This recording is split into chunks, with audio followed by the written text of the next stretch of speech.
আমার মনে কষ্ট শুধু একটা, যে আমার 3টা সন্তান, আমি খুব কষ্টে জীবনযাপন করি। শহীদ পরিবার ও জুলাই যোদ্ধাদের কষ্টের কথা শুনলেন তারেক রহমান। আর শোক নয়, গণতন্ত্রের বিজয় রচনার ডাক। সরকার গঠন করলে মুক্তিযুদ্ধ মন্ত্রণালয় থেকে সহায়তা দেবে বিএনপি। জোটে ফেরার আর ইচ্ছা নেই ইসলামী আন্দোলনের। ফাঁকা রাখা 47 আসনে 2-1 দিনের মধ্যে প্রার্থী দেওয়ার ঘোষণা 10 দলের। আরও আসন চায় এনসিপি। পোস্টাল ব্যালট সহ পক্ষপাতের অভিযোগে ইসির সামনে ছাত্রদলের বিক্ষোভ। প্রার্থিতা নিয়ে শেষ দিনের শুনানি। লুট হওয়া অস্ত্র ভোটে ব্যবহারের সুযোগ নেই, দাবি উপদেষ্টার। প্লট দুর্নীতি মামলায় শেখ হাসিনা, টিউলিপ, ববি সহ 18 জনের রায় 2রা ফেব্রুয়ারি। মানবতা বিরোধী অপরাধে তাপস নানক সহ 24 জনকে ট্রাইব্যুনালে হাজিরের নির্দেশ। এবং গণহত্যার দায় থেকে পার পাবে না মিয়ানমার, রয়েছে দালিলিক প্রমাণ। সতর্ক হয়ে পদক্ষেপ নিতে হবে আইসিজিকে। রোহিঙ্গা প্রত্যাবাসনে চাপ অব্যাহত রাখার পরামর্শ।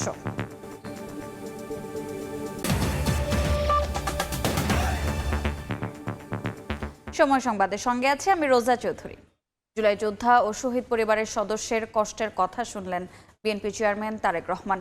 রাজধানীর কেআইবি মিলনায়তনে তাদের আর্তনাদে ভারাক্রান্ত তারেক রহমানও বলেন, আর শোকসভা বা শোক গাথা নয়, নিরাপদ বাংলাদেশ গড়ে গণতান্ত্রিক মানুষের বিজয় গাথা রচনা করতে হবে। সরকার গঠন করলে মুক্তিযুদ্ধ মন্ত্রণালয় থেকে জুলাই যোদ্ধা ও শহীদ পরিবারকে সহায়তা দেওয়া হবে বলে জানান তিনি। যাদের আপসহীন লড়াই আর রক্তস্রোতে ভেসে গেছে স্বৈরাচার, সেই শহীদ পরিবার ও আহতদের নিয়ে বিএনপি আয়োজন করে এই মতবিনিময় সভার। যোগ দেন বিএনপির চেয়ারম্যান তারেক রহমান। উপস্থিত আমার রাজধানীর কৃষিবিদ ইনস্টিটিউটের আয়োজনে দর্শক সারিতে ছিলেন বিএনপি চেয়ারম্যান তারেক রহমানের স্ত্রী ডাক্তার জুবাইদা রহমান। অনুষ্ঠানে কিছু সময় পরপরই তারেক রহমান কাছে ডেকে শহীদ পরিবারের সদস্য এবং আহতদের কয়েকজনের সঙ্গে একান্তে কথাও বলেন।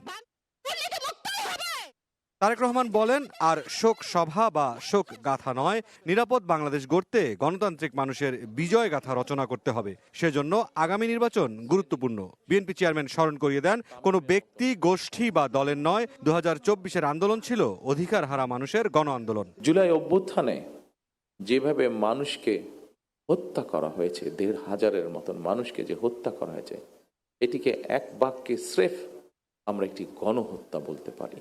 আপনাদের কারণেই, আপনাদের সাহসী ভূমিকার কারণেই যারা শহীদ হয়েছেন, যারা আহত হয়েছেন, আপনাদের সাহসী ভূমিকার কারণেই ফ্যাসিবাদী চক্র শুধুমাত্র রাষ্ট্র ক্ষমতা নয়, বরং এই দেশ ছেড়ে পালিয়ে যেতে বাধ্য হয়েছে। আর শোকগাথা বা শোক সমাবেশ নয়, বরং আসুন গণতান্ত্রিক আমি মানুষ আগামীর বাংলাদেশে গণতন্ত্রের বিজয় গাথা রচনা করবে ইনশাআল্লাহ। বিএনপি চেয়ারম্যান জানান, সরকার গঠন করতে পারলে মুক্তিযুদ্ধ মন্ত্রণালয়ে আরেকটি বিভাগ খুলে জুলাই আন্দোলনের শহীদ পরিবার ও আহতদের দেখভালের ব্যবস্থা করা হবে। আমরা সিদ্ধান্ত নিয়েছি যে ইনশাআল্লাহ বাংলাদেশের মানুষের সমর্থনে বাংলাদেশ জাতীয়তাবাদী দল আগামী দিনে সরকার গঠনে সক্ষম হলে এই শহীদ পরিবার যারা আছেন, জুলাই যোদ্ধা যারা আছেন, জুলাই আন্দোলনের যারা শহীদ পরিবার বা যোদ্ধা আছেন, কারণ তারাও একজন মুক্তিযোদ্ধা, তারাও আপনারা মুক্তিযোদ্ধা হিসাবে আপনারা গণ্য। 71 সালে এই দেশের মানুষ, মুক্তিযোদ্ধারা এই দেশের স্বাধীনতা অর্জনের জন্য জীবন দিয়েছিলেন। এই দেশের স্বাধীনতা অর্জনের জন্য যোদ্ধারা ত্যাগ স্বীকার করেছিলেন। ঠিক একইভাবে 24-এ যে যোদ্ধারা যুদ্ধ করেছেন, তারা স্বাধীনতা সার্বভৌমত্ব রক্ষার যুদ্ধ করেছেন। স্বাধীনতা সার্বভৌমত্ব অর্জিত হয়েছিল 71 সালে, তাকেই আবার রক্ষা করা হয়েছে 2024 সালে। এজন্যই মুক্তিযোদ্ধা মন্ত্রণালয়ের মধ্যে আমরা আরেকটি ডিপার্টমেন্ট তৈরি করব, যাদের দায়িত্ব হবে এই মানুষগুলোর দেখভাল করা। জুলাই আন্দোলনে হতাহতদের প্রতি রাষ্ট্রের যে দায়িত্ব, রাষ্ট্র পরিচালনার দায়িত্ব পেলে সেই প্রতিশ্রুতি বিএনপি পূরণ করবে বলেও জানান বিএনপি চেয়ারম্যান। মুস্তারিন হক জুনায়েদ, সময় সংবাদ, ঢাকা। জুলাই হত্যাযজ্ঞে অপরাধীদের বিচার চেয়েছেন নিহতদের পরিবারের সদস্যরা। বিএনপির চেয়ারম্যান তারেক রহমানের সঙ্গে দেখা করে ঘটনার বর্ণনা তুলে ধরেন জুলাই যোদ্ধা ও পরিবারের সদস্যরা। সেখানে সৃষ্টি হয় আবেগঘন পরিবেশের। বড় ছেলে তোমাকে ছাড়া গেছে, আমি কি নিয়ে বাঁচবো? আমার টিচার এখন বললাম, মা আমার কিছু হলে তোমাকে আমি কার কাছে রেখে যাবো? আমাদের তো কেউ নাই, আমি ছাড়া তোমার কেউ নাই, তুমি ছাড়া আমার কেউ নাই। এই কান্না জুলাই আন্দোলনের শহীদ আব্দুল্লাহ বিন জাহিদের মায়ের। বেঁচে থাকলে চলতি বছরেই এইচএসসি পরীক্ষায় অংশ নিতেন জাহিদ। সন্তানের পর হারিয়েছেন স্বামীকেও। আমার ছেলে মারা যাওয়ার 7 মাস 13 দিনের মাথায় আমার হাজবেন্ড ব্রেন স্ট্রোক করে মারা যায়। আমার এখন এই ছোট ছেলেটা ছাড়া আর কেউ নাই। রোববার জুলাই আন্দোলনের শহীদ ও আহতদের পরিবারের সদস্যদের সঙ্গে দেখা করেন বিএনপি চেয়ারম্যান তারেক রহমান। সেখানে সৃষ্টি হয় এক আবেগঘন পরিবেশের। জুলাইয়ের সেই ভয়াল স্মৃতি ফুটে ওঠে আহত ও নিহতদের স্বজনদের কণ্ঠে। আমাদের শহীদদের 250 বাচ্চা আছে, তারা এখন পথে বসেছে। অনেকের স্কুলে যাওয়া বন্ধ হয়ে গেছে। এই হাতের ওজন 1.5 কেজি, আমি বহন করতে পারি না। হাতের যে রগের যে ভাস্কুলারের যে একটা মানে এটার যে ব্যথা উঠে, তখন ব্যথাটা আমি সহ্য করতে পারি না। এ সময় শহীদ পরিবারের সদস্যরা জুলাই আন্দোলনের অপরাধীদের বিচারের দাবি জানান। আমার ছেলের খুনি আমার সামনে, সে বাসায় তার সংসার নিয়ে বসবাস করছে, আমি নিজের চোখে দেখতে পাচ্ছি, কিন্তু আমার ছেলের খুনিকে এখন পর্যন্ত ধরা হচ্ছে না। সন্তান হারালাম আমার একমাত্র ছেলে। এই আগস্ট থেকে বিভিন্নভাবে রাজপথে আছি। কিসের জন্য? আমাদের সন্তানদের বিচার আদায়ের জন্য। যারা অপরাধ করছে তাদেরকে যেন বিচারের কাঠগড়ায় দাঁড়ানো হয়। পাশাপাশি সঠিক চিকিৎসা ও পুনর্বাসনের দাবিও জানান জুলাই যোদ্ধারা। নাইম হাসান, সময় সংবাদ, ঢাকা। জোটে ফেরার আর কোনো সম্ভাবনা নেই বলে সাফ জানিয়ে দিল ইসলামী আন্দোলন। এককভাবে নির্বাচনে চ্যালেঞ্জ থাকলেও নিজেদের পরীক্ষা করে নিতে চায় দলটি। যদিও দলটিকে জোটে ফেরাতে উচ্চ পর্যায়ের আলোচনার কথা বলছে জামাত। এদিকে ইসলামী আন্দোলন জোট থেকে বেরিয়ে গেলে আরও আসন পেতে চায় এনসিপি। নানা নাটকীয়তার মধ্যে দিয়ে জরুরি সংবাদ সম্মেলন ডেকে 11 দলীয় জোট থেকে বেরিয়ে যাওয়ার ঘোষণা দেয় ইসলামী আন্দোলন বাংলাদেশ। 268 জন সংসদ সদস্য প্রার্থী এখনো পর্যন্ত মাঠে কাজ করছেন। আমরা তাদেরকে নির্দেশনা দিয়ে দিয়েছি, তারা নির্বাচনে প্রতিদ্বন্দ্বিতা করবেন, একজনও তারা মনোনয়নপত্র প্রত্যাহার করবেন না। এর ঠিক পরপরই জামায়াতের সেক্রেটারি জেনারেল এহসান মাহবুব জোবায়ের বলেন, ইসলামী আন্দোলনকে ফেরাতে উচ্চ পর্যায়ে আলোচনা এখনো চলমান। জোটের নেতৃবৃন্দ বসবেন, আলোচনা করবেন। আমাদের একটা লিয়াজো কমিটি আছে, তো ওনারা আলোচনা করবেন পরবর্তী কি আমাদের করণীয়, সে সমস্ত বিষয়ে প্রয়োজনীয় নির্দেশনা ওনারা দেবেন। তবে ইসলামী আন্দোলনের সাংগঠনিক সম্পাদক ইফতেখার তারেক বলছেন, জোটে ফেরার আর কোনো সম্ভাবনা নেই। চ্যালেঞ্জ থাকলেও এককভাবে নির্বাচন করবেন হাত পাখার প্রার্থীরা। প্রত্যাহারের পরে আমরা আমাদের আসনে হাত পাখা নিয়ে নির্বাচন করব। সেখানে কোনো সমঝোতা দিয়ে আবারও এই জাতীয় কোনো কূপে পা দেওয়ার ইচ্ছা আমাদের নাই। প্রস্তুতি নেওয়ার পর এবং পর্যালোচনা করার পর, মতামত নেওয়ার পরে আমরা সিদ্ধান্ত গ্রহণ করেছি। অতএব আমি আর কোনো সম্ভাবনা দেখি না। এদিকে জোট থেকে ইসলামী আন্দোলনের বেরিয়ে যাওয়ার ঘটনাকে অনাকাঙ্ক্ষিত বলেছেন এনসিপির মুখপাত্র আসিফ মাহমুদ। তবে দলটি জোট থেকে বেরিয়ে যাওয়ায় ফাঁকা আসনগুলোতে জোটের অন্যান্য দলকে আসন বাড়িয়ে নেওয়ার কথা জানান তিনি। ইসলামী আন্দোলন এই জোটে নেই, এটা একটা অনাকাঙ্ক্ষিত ঘটনা। আমরা প্রত্যাশা করিনি এমন কিছু হবে।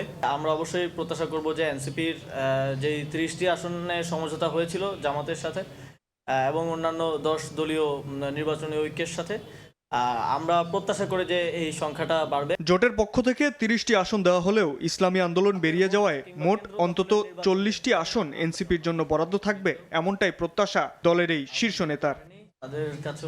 শাবাব ওয়াসি, সময় সংবাদ, ঢাকা। পোস্টাল ব্যালট সহ পক্ষপাতের অভিযোগ এনে নির্বাচন কমিশন ঘেরাও করে অবস্থান কর্মসূচি পালন করছে ছাত্রদল। এই মুহূর্তে নির্বাচন কমিশনের সামনে আছেন সহকর্মী শাহিন আলম। সরাসরি যাচ্ছি তার কাছে। শাহিন। 3 দফা দাবি আদায়ে নির্বাচন কমিশন ভবনের সামনে সকাল থেকে অবস্থান কর্মসূচি পালন করছে বাংলাদেশ জাতীয়তাবাদী ছাত্রদল।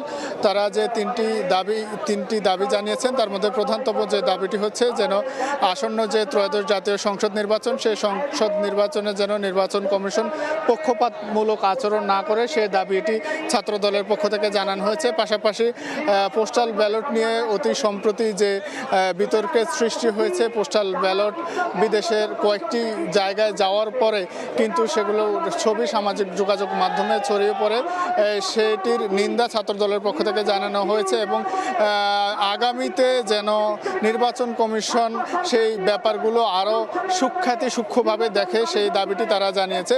পাশাপাশি জানিয়ে রাখি যে নির্বাচন কমিশনে আজকে যে প্রার্থিতা বাতিলের যে বিরুদ্ধে যে আপিলের শুনানি, সেই আপিল শুনানির শেষ দিন চলছে আজ, এবং আগামী পরশুদিন প্রার্থিতা প্রত্যাহারের সময় নির্ধারণ করা রয়েছে।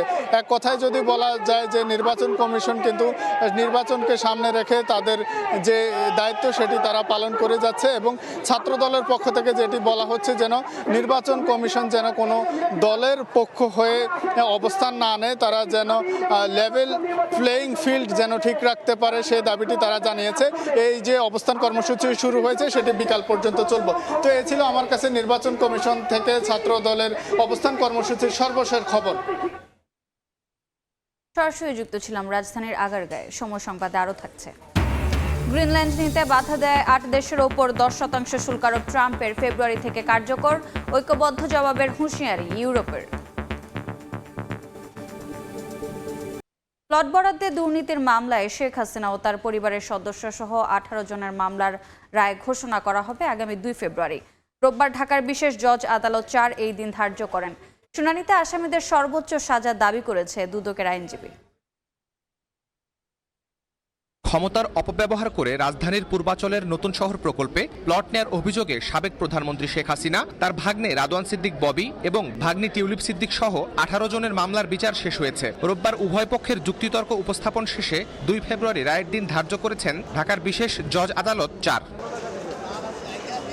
এই মামলাতে হাসিনা, ববি, টিউলিপের সর্বোচ্চ শাস্তি হিসেবে যাবজ্জীবন কারাদণ্ড চেয়েছেন দুদকের আইনজীবী। 16 জন তদন্তকারী কর্মকর্তা পড়ে তার তদন্তকালে আরো 2 জন ইনক্লুড করে টোটাল এখন মোট 18 জনের বিরুদ্ধে আমরা বিচার কার্য পরিচালনা করেছি। মামলায় শেখ হাসিনা সহ বেশিরভাগ আসামি বর্তমানে পলাতক থাকায় আইন অনুযায়ী তাদের পক্ষে কোনো আইনজীবী যুক্তিতর্ক উপস্থাপন করতে পারেননি। তবে এই মামলায় কারাগারে থাকা একমাত্র আসামি খুরশিদ আলমের পক্ষে যুক্তি তুলে ধরেন তার আইনজীবী শাহিনুর ইসলাম। নিজেরা লাভবান হয়ে এবং অন্যকে লাভবান করার জন্য পরস্পর যুগসাজশে, এবং উনিও ওই সময়কার উনার নামেও 3 কাটা জায়গা উনি পেয়েছে, এই মর্মে পরে আমরা তথ্যটা পেয়েছি।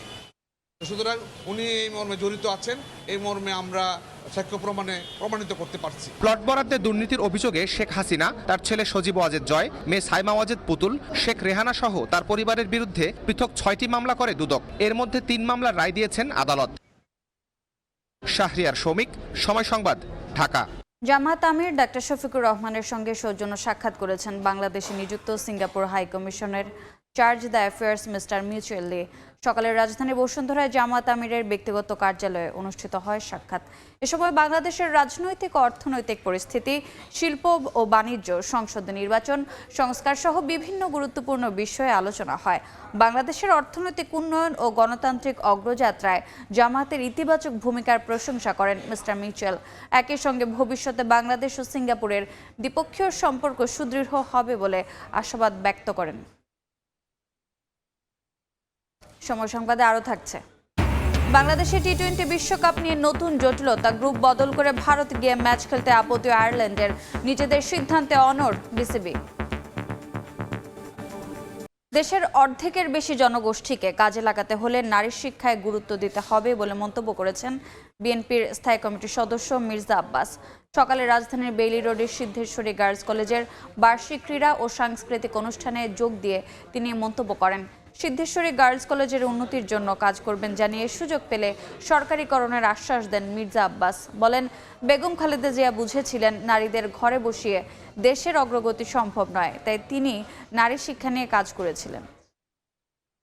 অনেকেই বলে যে নারীদেরকে আমরা রানীর সম্মান দিয়ে ঘরে বসিয়ে রাখবো, তাহলে কী দাঁড়াবে ঘটনাটা? আমাদের অর্ধেকেরও বেশি একটা অংশ অকেজো অকর্মণ্য হয়ে পড়ে থাকলো। আজকে আমরা অবশ্যই স্মরণ করতে হচ্ছে আমাদের দেশনেত্রী বেগম খালেদা জিয়াকে, যিনি নারী শিক্ষার জন্যে ব্যাপক প্রসার ঘটিয়েছিলেন। উনি ইন্টারমিডিয়েট পর্যন্ত মেয়েদের বিনা বেতনে পড়াশোনা করার ব্যবস্থা করেছিলেন। আন্তর্জাতিক বিচার আদালতে রোহিঙ্গা গণহত্যার অভিযোগ প্রত্যাখ্যান করে অভিযানকে বৈধ দাবি করেছে মিয়ানমার। তবে বিশ্লেষকরা বলছেন এবার মিয়ানমার পার পাবে না, কারণ তাদের সব অপরাধ ডকুমেন্টেড। গণহত্যার অভিযোগ ইতোমধ্যে প্রমাণিত হয়েছে মন্তব্য করে আন্তর্জাতিক আদালতকে আরও সতর্কতার সাথে পদক্ষেপ নেওয়ার পরামর্শ দেন তারা। তবে মামলায় জয়ী হওয়ার চেয়ে রোহিঙ্গাদের প্রত্যাবাসনকে চ্যালেঞ্জ হিসেবে দেখছেন বিশ্লেষকরা। নাজমুস সালেহির প্রতিবেদন। মিয়ানমারের রাখাইনে 2017 সালের আগস্টে জাতিগত নিধনযজ্ঞ চালায় মিয়ানমারের সামরিক বাহিনী। ভয়াবহ ওই অভিযানে গণহত্যা, যৌন নির্যাতন ও বাড়িঘর জ্বালিয়ে দেওয়ার অভিযোগ ওঠে। জাতিসংঘের প্রতিবেদন অনুযায়ী নিহত হন 10,000 রোহিঙ্গা। এর প্রেক্ষিতে 2019 সালে মিয়ানমারের বিরুদ্ধে আন্তর্জাতিক বিচার আদালত IGC-তে মামলা করে আফ্রিকার দেশ গাম্বিয়া। চলতি সপ্তাহে ICJ-র শুনানিতে গণহত্যার অভিযোগ নাকচ করে মিয়ানমার দাবি করে রোহিঙ্গাদের বিরুদ্ধে পরিচালিত অভিযান গণহত্যা নয়, বরং সন্ত্রাসীদের বিরুদ্ধে বৈধ অভিযান ছিল। তবে এই দাবি মিথ্যা মন্তব্য করে আন্তর্জাতিক সম্পর্ক বিশ্লেষক অধ্যাপক ইমতিয়াজ আহমেদ বলছেন, আদালতে এরই মধ্যে গণহত্যার অভিযোগ প্রমাণিত হয়েছে। এবার আর অস্বীকার করে পার পাবে না মিয়ানমার। জাজমেন্টের ব্যাপারে যেই ডকুমেন্টারি এভিডেন্স যেগুলো দরকার ছিল অলরেডি কিন্তু দেয়া আছে। 70 দশকে বা 90 দশকে যেটা সম্ভব হয়নি, এবার কিন্তু সেটা সম্ভব হয়েছে। যার জন্য ইন্টেন্ট টু ডিস্ট্রয় প্রমাণ করাটা খুব একটা কঠিন হওয়ার কথা না। সেই কি বলে এভিডেন্সটা কিন্তু অলরেডি তাদের কাছে আছে। তো যার জন্য আমার মনে হয় না সেখানে খুব একটা চিন্তার ব্যাপার আছে। তবে মামলায় জয়ী হওয়ার চেয়ে রোহিঙ্গাদের প্রত্যাবাসনকে চ্যালেঞ্জ হিসেবে দেখছেন এই বিশ্লেষক। প্রত্যাবাসন নিশ্চিতে আন্তর্জাতিক সম্প্রদায়কে মিয়ানমারের ওপর চাপ অব্যাহত রাখার পরামর্শ তার। ফেরত নেয়ার ব্যাপারে আমার হয় তামাদো বা আরাকান আর্মি এদের সাথে আজকে না কালকে বসতেই হবে। এই ট্রায়ালটাও চলতে থাকবে। ঠিক একইভাবে আরও কিছু করা যায় কি না, যে যার মাধ্যমে মিয়ানমারের সরকার একটা মনে করবে যে হ্যাঁ, এটা সমাধানে আমি যেতে পারি। আমার উপর প্রেশারও পড়ছে, কিন্তু সমাধানের জন্য কিন্তু একটা উপায় আছে। 2017 সালে জাতিগত নিধনের মুখে বাংলাদেশে আশ্রয় নেয় 10 লাখ রোহিঙ্গা শরণার্থী। নাজমুস সালেহি, সময় সংবাদ, ঢাকা। বাইরের খবর। গ্রিনল্যান্ড অধিগ্রহণে যুক্তরাষ্ট্রের বিরোধিতা করা ইউরোপের 8 মিত্র দেশের ওপর 10% শুল্ক আরোপ করেছে মার্কিন প্রেসিডেন্ট ডোনাল্ড ট্রাম্প। ফেব্রুয়ারি থেকে এটি কার্যকর হচ্ছে। গ্রিনল্যান্ড ইস্যুতে কোনো সমঝোতা না হলে জুন থেকে শুল্ক হার বাড়িয়ে 25% করা হবে বলেও জানান ট্রাম্প। তীব্র ঠান্ডা আর বৃষ্টির মধ্যেও গ্রিনল্যান্ডের রাজধানী নুকের রাস্তায় সাধারণ মানুষের ঢল। দাবি একটাই, যুক্তরাষ্ট্রের অধীনে যেতে চান না গ্রিনল্যান্ডবাসী। মার্কিন প্রেসিডেন্ট ডোনাল্ড ট্রাম্পের গ্রিনল্যান্ড অধিগ্রহণের বিপক্ষে অবস্থান নিয়ে আন্দোলনে নামেন ডেনমার্কের রাজধানী কোপেনহেগেনের বাসিন্দারাও। পতাকা হাতেই মিছিল করেন তারা। এদিকে স্থানীয় সময় শনিবার ট্রুথ সোশ্যালে দেয়া এক পোস্টে প্রেসিডেন্ট ট্রাম্প জানান, গ্রিনল্যান্ড কেনার অনুমতি না দেওয়া পর্যন্ত ইউরোপীয় কয়েকটি দেশের ওপর শুল্ক আরোপ করা হবে। Denmark, Norway, Sweden, France, Germany, যুক্তরাজ্য, নেদারল্যান্ডস ও ফিনল্যান্ডের ওপর 1 ফেব্রুয়ারি থেকে 10% শুল্ক কার্যকর হচ্ছে। 1 জুন থেকে তা বাড়িয়ে করা হবে 25%। কোনো চুক্তি না হওয়া পর্যন্ত এই শুল্ক বহাল থাকবে বলেও জানান তিনি। ট্রাম্প বলেন, গ্রিনল্যান্ডে এসব দেশের প্রতিনিধিদের অজানা উদ্দেশ্যে সফরের জবাব হিসেবেই এই পদক্ষেপ। অভিযোগ করেন, যুক্তরাষ্ট্রের নিয়ন্ত্রণের বিরোধিতা করে দেশগুলো বিপজ্জনক খেলায় নেমেছে। তার দাবি, যুক্তরাষ্ট্র 150 বছরেরও বেশি সময় ধরে গ্রিনল্যান্ড কেনার চেষ্টা করছে। পরিকল্পিত মার্কিন ক্ষেপণাস্ত্র প্রতিরক্ষা ব্যবস্থা গোল্ডেন ডোমের জন্য গ্রিনল্যান্ড এখন আরও গুরুত্বপূর্ণ বলে মনে করেন তিনি। এতে কানাডার সম্ভাব্য সুরক্ষার কথাও উল্লেখ করা হয়। মার্কিন প্রেসিডেন্টের হুমকির তীব্র নিন্দা জানায় ইউরোপীয় দেশগুলো। শুল্কের ভয়ে ইউরোপ পিছু হটবে না বলে জবাব দেন তারা। হুমকি বাস্তবায়িত হলে ঐক্যবদ্ধ ও সমন্বিতভাবে জবাব দেওয়া হবে বলে জানায় যুক্তরাজ্য, জার্মানি সহ 8 দেশের নেতারা। ইউরোপীয় কাউন্সিলের প্রেসিডেন্ট আন্তোনিও কস্তা জানান, ইইউ আন্তর্জাতিক আইন ও সদস্য রাষ্ট্রগুলোর ভূখণ্ড রক্ষায় ঐক্যবদ্ধভাবে কাজ করছে। সাদিয়া তাসনিম, সময় সংবাদ।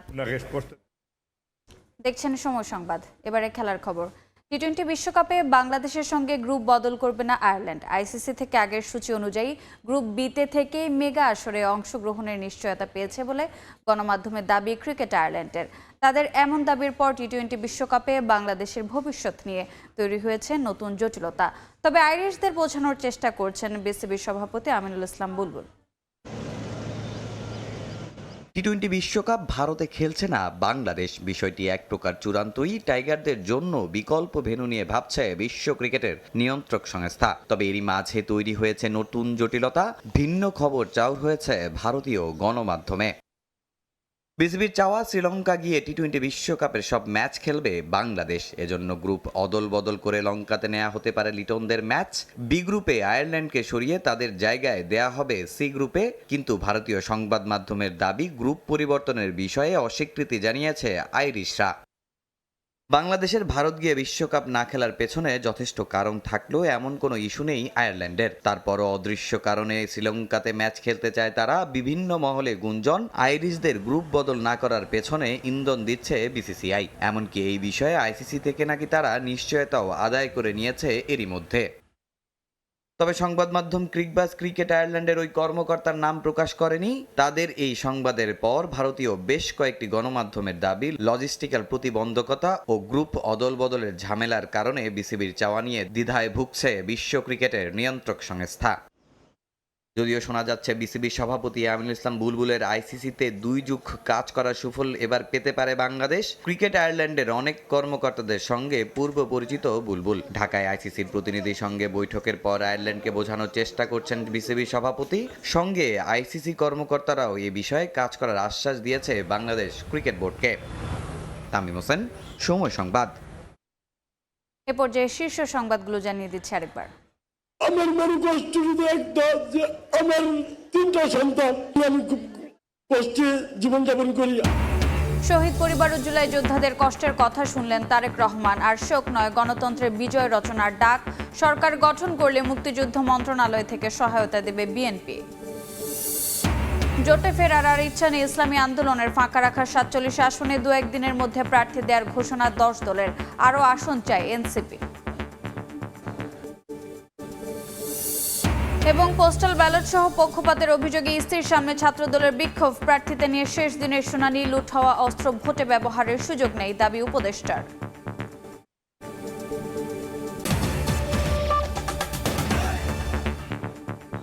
এই ছিল বিকেল 3টার সময় সংবাদে। আন্তর্জাতিক সময় নিয়ে আসছি কিছুক্ষণ পর, সঙ্গে থাকুন সময়ের।